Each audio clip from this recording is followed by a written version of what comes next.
And who is going to lead this discussion? Well, I have things to say, but I think Okay. let's go for motion first. Okay. Is there a motion to approve the recommended action? Sounds good to me. I'll recommend it. Okay, Trustee Viss, thank you. Is there a second? Second by Trustee Martin, thank you. And with that, we'll turn it back over to Trustee DeMartini. Thank you. I just want to explain, put it on the record why I'm going to vote no on this. And I'm not trying to persuade anyone else to join me, because I think the things I will explain would not change the final result of the naming. So I'm not asking for you to do that, but I'm asking that we consider when we say that we are, like the paragraph says, after feedback from constituents, there should have been some representation of the Great Valley Museum Board on the steering committee that selected the name of the Outdoor Education Center. That was a vision of the Great Valley Museum Board. Maybe many of you weren't here when we started the Measure E program, but that was part of their vision. And they were, I'm not sure who's at fault, but there were people that work with the board that could have represented them, but they never came to the constituents and said, hey, we're naming it. Do any of you board members have any input? And that never happened. One of the people that works with the board says, oh, I brought it up, but not one board member can remember that. So I think that if we're going to say that we're engaging all voices, we need to do it. And if we say that we're getting feedback from constituents, we need to include the foundation that is the Great Valley Museum Board. It's an area that's not real common. There are only 3 museums out of all 114 community colleges. And I'm going to guess, I don't know, that the Engaging All Voices doesn't have a section that deals with the Modesto Junior College when we're also working with a foundation. And I did tell the board members of the Great Valley Museum that when that bond passed, yes, you had a vision and you contributed to it, and yes, you helped the community, but it wasn't a Great Valley Museum bond. It was a YCCD bond that was divided between the Central Services, MJC, and Columbia College. So it's not a real clear thing, but and I don't know a lot of what I'm saying firsthand because I don't go to those steering committee meetings. I'm not involved in that. That's not my role. But I do want you to know the feeling of the Great Valley Museum Board is what they said to me, and these are their words unasked for, but they feel that MJC treats them as an unwanted stepchild. And there are a lot of things I could go on about. So I don't want to do that here. I don't think this is the right place. But I'm going to place a protest vote for voting no. I don't think that everyone should join me in that because I think the final outcome of the name would be the same. It's just that when they were excluded from the name, then they asked, can we please just have Great Valley Museum on the sign? And they took that back to the steering committee and they said no. And so I'm going to vote no on this. Would you like me to rescind my motion? Because I don't give a hoot what they name it. I think that if the whole board voted this down and they had to start over, I think the result would still be the same. So I'm not asking you to do that, but thanks for asking. Okay. I thought 2 board meetings previous to this that you had brought this up. Yes. And it was kind of resolved. I thought that there was some kind of resolution. Well, the resolution was that they were going to, the steering committees that name it were going to take another look at it, and they did. And they weren't going to make any changes. So that's how they resolved it. Okay, well, And the Great Valley Museum board members were not thrilled with the name, but they could go along with that. But they wanted to have their name on the sign. And because it's the director of the Great Valley Museum who's going to be scheduling the use of that, it's going to be the docents from the Great Valley Museum who are going to be stationed out there to help with things. And it was their original vision. And there are probably things that I'm not aware of that affect this, because I don't really know everything that's involved. I just think, my hope is that we will somehow, I'm not sure that we do it, but in the future that we clarify and understand how the two entities work together for a positive outcome. That's what I'm hoping. So by drawing a little attention to it, I'm hoping that we can look at some of the assumptions on both sides, because I think both sides probably have some incorrect assumptions, but we can work on this going down the road. That's my hope. Was the executive director of the Great Valley Museum involved in the steering committee process? Yes. And my question would be, how much of that progress was reported back to the board of directors for the Great Valley Museum?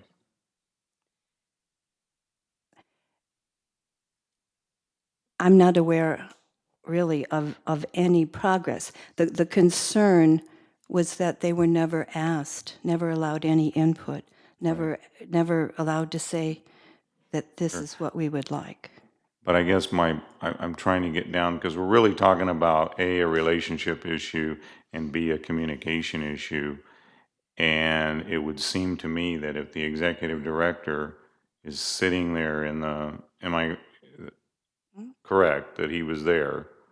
My hope would be that he would be reporting back to his board, including yourself and the others, to say, here's the progress, or here's what's being proposed. I guess that's what I'm saying, A point of clarification, right? it's the Great Valley Museum Foundation Board of Directors. Okay. It's not the Great Valley Museum Board of Directors. Okay, The museum is an entity of YCCD and MJC. The director is an employee of MJC. And so I think that's where some of I think the frustration has come in, is understanding the purpose of the Great Valley Museum Foundation Board and the role and the original agreement between that entity and Yosemite Community College District. I think that's pretty much correct, but I do want people to know that the director's salary, not the benefits, is paid by the Great Valley Museum Foundation Board. They raise the money for that. okay.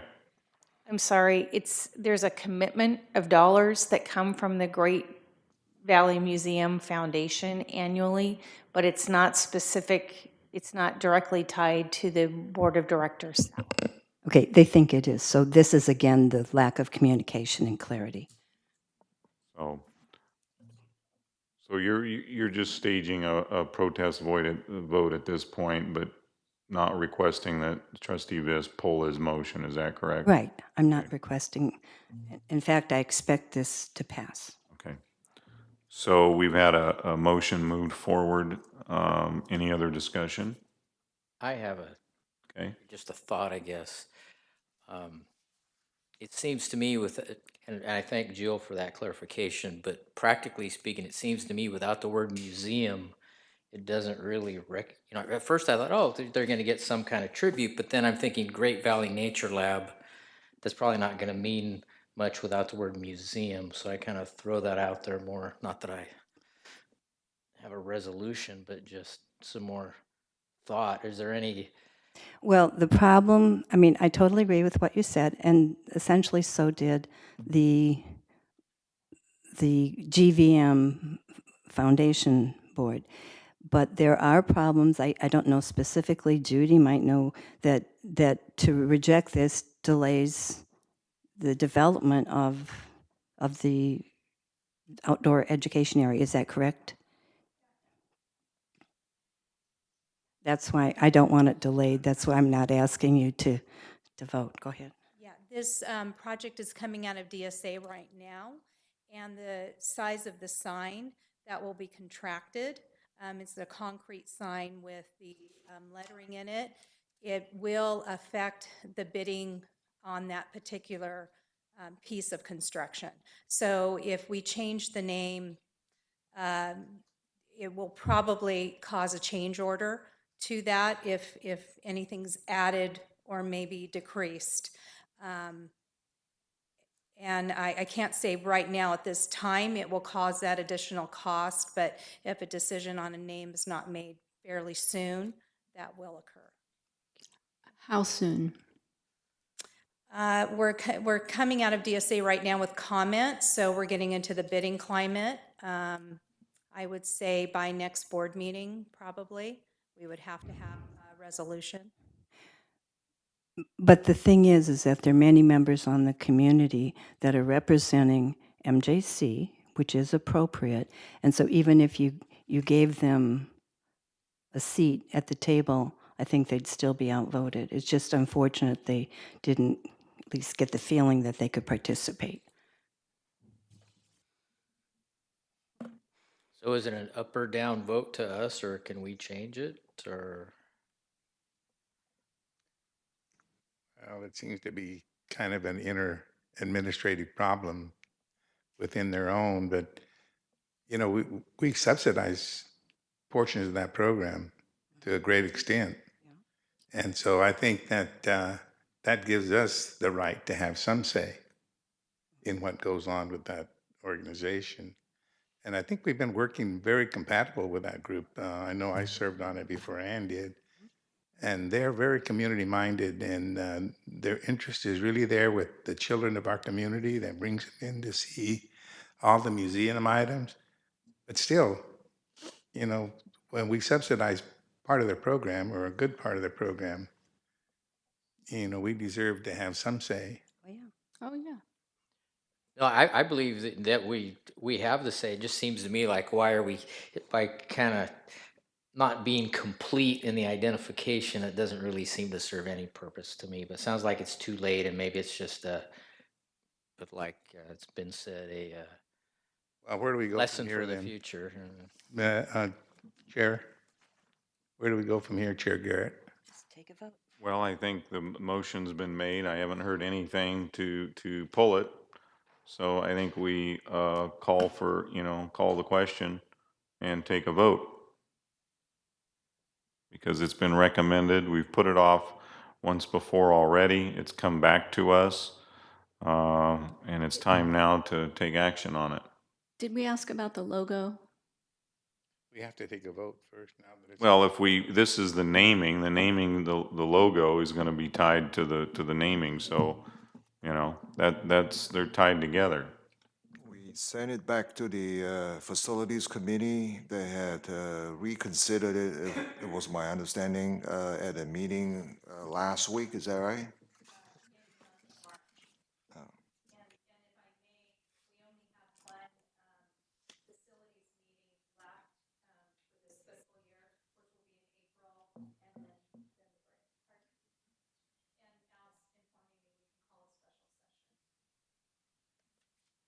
So they had gone through the process. They had agreed on something. It came here. We raised questions. We sent it back, and the committee basically didn't make any change. And I think there was an opportunity for conversation there. Right? Did anybody speak in favor of making a change? Yes. Sure.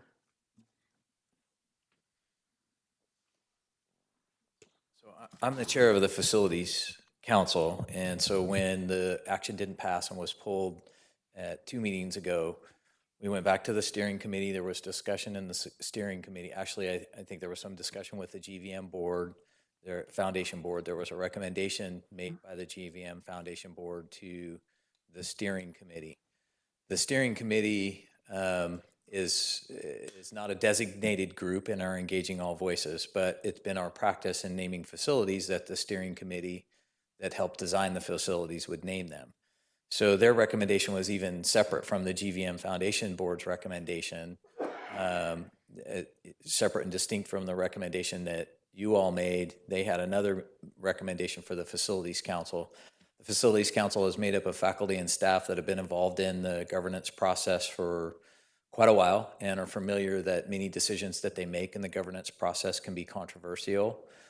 Their most direct position on this was that we regularly make recommendations and regularly only 60% like our recommendations in any governance process, and that we think it causes danger to the governance process and the college document of engaging all voices if we reconsider.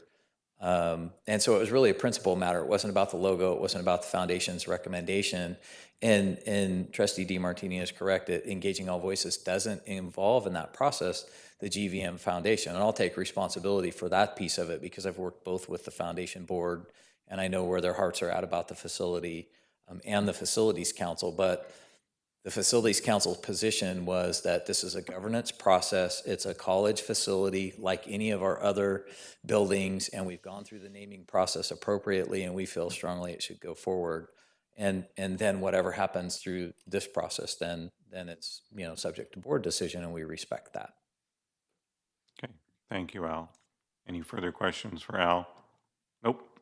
Okay, thanks, Al. Okay, I'm going to bring it back, call for the question. And we've had a motion and a second to move this forward. So, Madam Clerk, do you want a roll call vote? Since we know we're going to have one voting no. Sure. Okay, Trustee Hallinan? Aye. Trustee Beggs? No. Trustee Garrett? aye. Trustee DeMartini? No. Trustee Rojas? Abstain. Trustee Viss? Aye. Trustee Martin? Aye. 4 yeas, 2 nays, 1 abstention. Motion carries. Okay. So we'll move on now to item 7.4, board policy, second reading.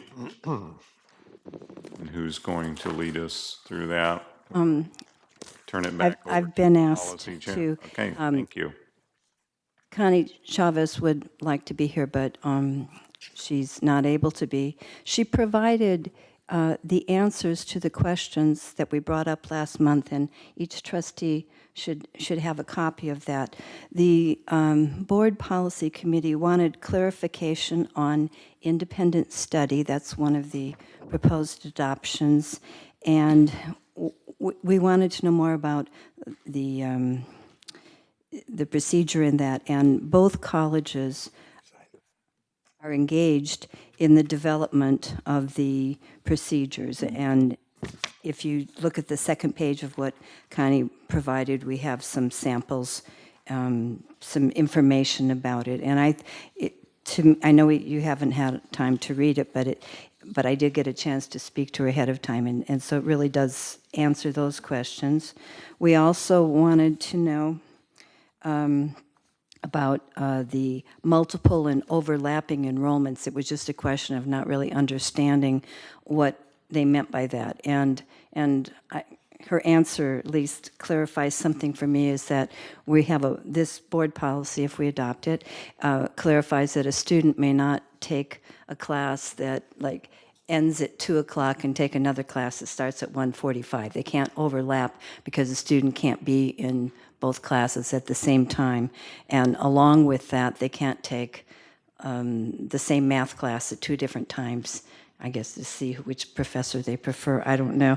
But essentially, the state of California is paying for an amount of time to teach a student. And if a student is enrolled in another course at the same time, that's like double dipping. And it's the same of double dipping. If you take the same class from 2 different professors, you're keeping someone else from taking the class. So that was clarification for me. And then the committee had a question on instructional service agreements, and we wanted more background, particularly in regard to the potential procedure. And it turns out that the California Community College Chancellor's Office has provided rather lengthy details about the procedure that they would use for this board policy.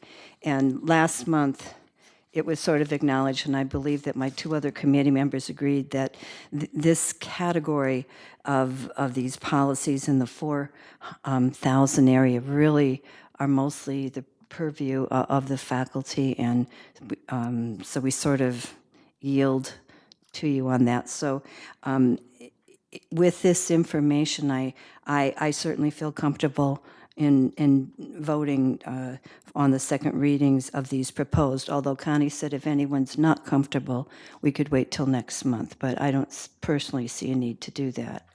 You're the chair, and so you're moving them forward, so I'll take that as a motion. That would be fine. I will move that the board adopt this second reading of all of these listed policies. Okay, motion by trustee DeMartini. Is there a second? I'll second. A second by trustee Beggs. Is there any further discussion? Hearing or seeing none, all those in favor signify by saying aye. Aye. Opposed, motion carried. Okay, we'll move on now to item 7.5, selection of board's independent legal counsel for board matters. Recommended action that the Board of Trustees select legal firm Best and Krieger LLP to serve as board's independent legal counsel for YCCD matters of the board.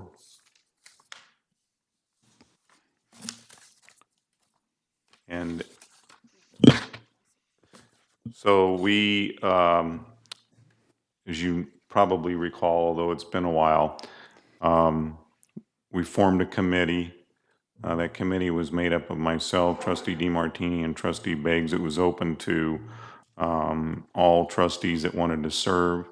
I wasn't able to make the first meeting when the pool was narrowed down, whittled down to a smaller group, and that small group was then brought back for face-to-face lengthy interviews here in the district office meeting room. And so after those face-to-face meetings, it was the committee's desire and bringing this recommendation back to the full board to recommend the action that's on the agenda tonight. Where are they from?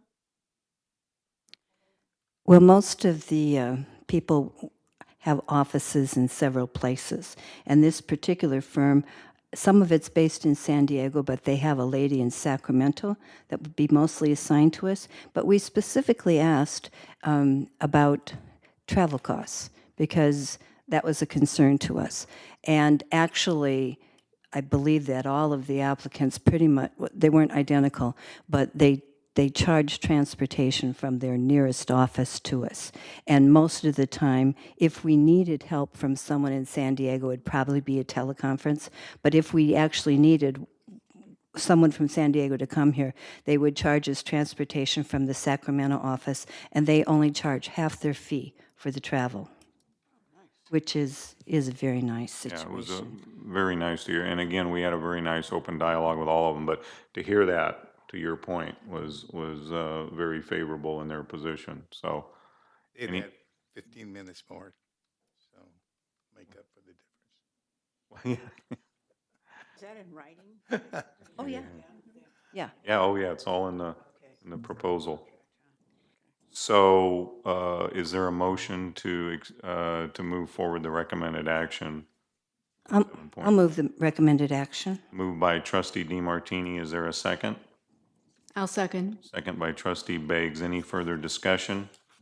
Hearing or seeing none, all those in favor signify by saying aye. Aye. Opposed? Motion carried. We'll move on now to item 8.1, comments from the board. And this evening, I will start with our student rep to the board, since I Thank you. fell short on that last time, so. I had the wonderful opportunity very recently to take part in the Columbia College Presidential Search Committee. Being a part of that was a very new experience for me. I learned very much from both being on the other side of the table and what professional resumes really look like in terms of how that went. We're going to be having open interviews and forums for those presidents at our college, and I'm very much looking forward to taking part in that. Thank you. Thank you very much. Trustee Hallinan? Well, good to be back from my sabbatical. Thank you for waiving a written report requirement. Seriously, it is good to be back, and had a great time at the staff recognition dinner, excuse me, the other night. And skipped a year, so that seemed like an awful big crowd compared to the last one I attended, but a lot of great energy in that room, and just made it feel real nice to be back. Thanks. Thank you. Trustee Martin? That was a pretty quiet month for me, but I did have the opportunity to meet with Dr. Fairchilds on our monthly meeting, and I'm going to miss that, Angie. Okay. Trustee Rojas? Ooh, skip me? Oh, all right. I had the opportunity to bring some papers back to Graciela, and it gave me the opportunity to go to the play Hairspray backstage tour, and I'll tell you, that was an education on how they did to put on that performance. And then the following day, I went to see the performance of Hairspray, and it was an outstanding presentation. And I was able to attend our former colleague Mike Riley's service, and met with the finance committee, and met with the chancellor, and then attended the staff recognition dinner.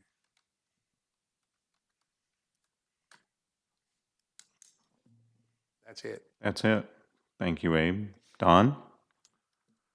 I was able to enjoy breakfast with the chancellor where we talk business, but we've both been in the business a long time, so we have a lot of war stories to tell, and that's enjoyable. I attended the FFA award ceremony in the East Campus gym.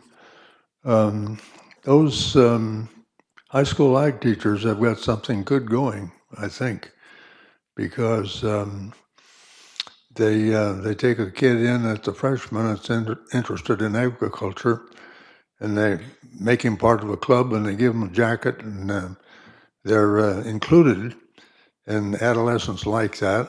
And on top of that, they take ag courses, and then they're interested in having a project, and that gets the teacher into the home, and you encourage the students, and it makes a pretty good arrangement.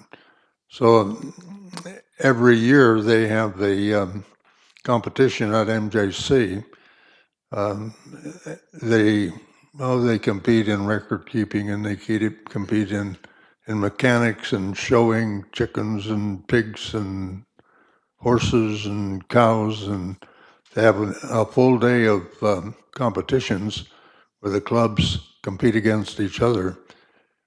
And then at 4 o'clock in the afternoon, they get together in the gym and they hand out the awards. And that is very well done. They have a lot of awards to give out, and the kids are all 2,200 of them are seated in the bleachers, all of them with blue jackets on, and the girls with black skirts, and well behaved, and they crank out those awards in 50 minutes and they're done. So then the kids hit the buses. They come from as far away as Susanville, which is a fair piece from here, and from south as far as Bakersfield. So I was pleased with the whole arrangements. I think it's good for us because we have one of the best college ag departments in the state, and I have to believe we get a few students out of that. Good business. I met with the finance committee, and I attended the recognition dinner, which was very well done. A lot went on, and they have it well organized, and it's a good dinner, and it's a happy time. Thank you, Don. Ann? I've had a lot of conflicts this month, so I don't have as many events, and I particularly am sorry that I had a conflict for the staff recognition dinner because I look forward to that every year. I participated in the interviewing of the legal firms, and I had my monthly Great Valley Museum meeting, and I had a meeting with Henry, so that's pretty much all I was able to do. Thank you, Ann. I want to echo the comments by Trustee Viss. I just went around and looked on the West Campus of all the ag students that were there in their blue uniforms, and it was great to see not only the students, but the amount of work that goes into that and how much those students get out of it. So I agree with Don, that was a great day to go see that. I was involved in the legal search interviews. I met with the chancellor. I attended the finance committee meeting. And the most important thing I did was go to the staff recognition dinner. I think it's great, not only to see the people, all the work they've put into the district, their career, but those videos I really liked. And Angie, yours with the rescue cats, high marks for you. So it was just great. And I want to thank, you know, the YFA, LTAC, CSEA, and I'm probably missing a few, all of those entities that donated time or money to make that thing happen, not only this year, but every year. So I want to thank all those groups and individuals. And the only thing else I want to close tonight is that I'm sure some of you are aware there's a video that's out there of our previous chancellor endorsing a private business entity. That is in violation of 72,000 of the Education Code. I want it on the record that this board knew nothing about that endorsement. And using our new legal firm that was approved tonight, our chancellor will be working with that legal firm to send them a cease and desist order to take that advertisement off their website, because it's in violation of the Education Code and it's in violation of board policy. So nothing else? Oh, sorry. Oh, I forget you, sorry. Leslie, you get to end tonight, so thank you. Okay. Since the last board meeting, I participated in the interviews with the legal firm. I also went to Mike Riley's memorial service. Unfortunately, it was the weekend after my mother's in the same place. So saw a lot of the same people. I attended the March board meeting debrief with Chancellor Young, the board chair and the past chair. I had lunch with Jim Salmon. I attended the celebration of the Humanities Award ceremony on April 5th, which is wonderful if you've never been. I think some of the students that were here have won, and they read from their winning poetry or play or whatever it is. I attended the staff recognition dinner. I always love the videos. Who did them this year? They were wonderful. And good sense of humor, too. I attended the board preview meeting and also the MJC Foundation meeting, and that was great. And we got a demonstration from Lee Cooler, how she uses clickers. And I guess the foundation board had donated some clickers to her to use for students who forgot theirs or couldn't afford them. And she demonstrated how she uses them to keep students engaged in the course content, because sometimes she has 150 students and she can't sit there and say, hey, put your phone away, because they're too far away. But anyway, it was really cool. I wish I'd known about that when I was teaching. And you forgot to ask us what we wanted to add to future agendas. You need me. I'll let you do. I do need you, okay. Actually. So Darren asked for this before, but going back to the Farilli issue, he had asked for more in-depth information about the Farilli contracts, and so have I. And I've asked Chancellor Young to let us know exactly what these consultants were supposed to accomplish and what was accomplished, to what extent those tasks were accomplished. That's obviously a separate issue from what was in the newspaper about this not going out to bid and whether or not it should have been, and whether or not, well, it's clear about the endorsement. But anyway, so we have questions on that to pursue. And I also understand that we have a technology advisory committee, and I was interested in that. And I guess they haven't met since February or something of 2016. I don't know. But I thought for a future agenda, we could maybe look at reinstituting that or talk about why we haven't. I'm just curious. So I'd like more information on that also. And I guess that's it. Okay, and with that, we will adjourn the meeting. Thank you all very much.